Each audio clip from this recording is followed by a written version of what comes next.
Hi, I'm Kelsey Hutchison, the Property Management Team Leader here at Realmark Karratha. I wanted to share some updates in regards to the Residential Tenancies Act, which took effect on the 29th of July 2024. These changes are to create more certainty and stability for both the landlords and the tenants. One of the most important changes is in regards to the rent increases. So for fixed term lease agreements, this means the rent will stay the same amount during the full term of the lease and can only be reviewed after the initial 12 months. For fixed term lease agreements, this is on the expiry of the lease agreement after the initial 12 months has lapsed. For any agreements previously signed before the 29th of July 2024, these terms will be honoured for the full duration of the lease and reviewed after then. New lease agreements will no longer mandate the first 30 days at the previous rental amount. The new rent increase will take effect on the day of the new lease agreement start date. The new legislation does not put a limit on how much the rent can be increased at one time, allowing for the rent to be reviewed in line with the market conditions.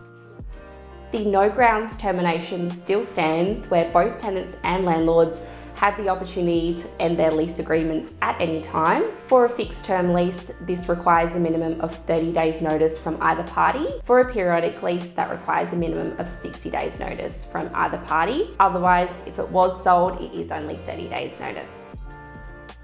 In most cases, tenants are permitted to have pets, and this can be discussed at the start of a lease agreement when you take on a new tenancy and can be stipulated within the lease, or otherwise you can put a request forward during the term of your lease. The way that you can do this is by submitting a Form 25 with the details of your pet request, and the agent or owner will get back to you with a response. Please keep in mind, while pets are considered in most cases, this still requires the owner's approval.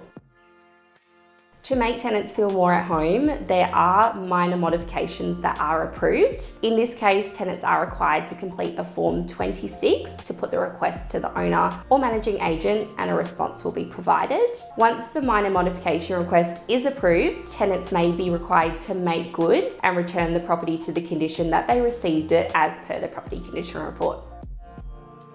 The Commissioner for Consumer Protection can now make decisions in regards to tenants' requests to either keep a pet or make modifications to the property in a rental home. If the request is declined, a landlord or managing agent may be required to apply to the Commissioner for a decision. Tenants can also apply to the Commissioner to challenge a landlord's decision. We understand that these changes to the legislation may bring further questions, and our team are more than happy to help if you contact our office on 08 9197 2600. Thank you.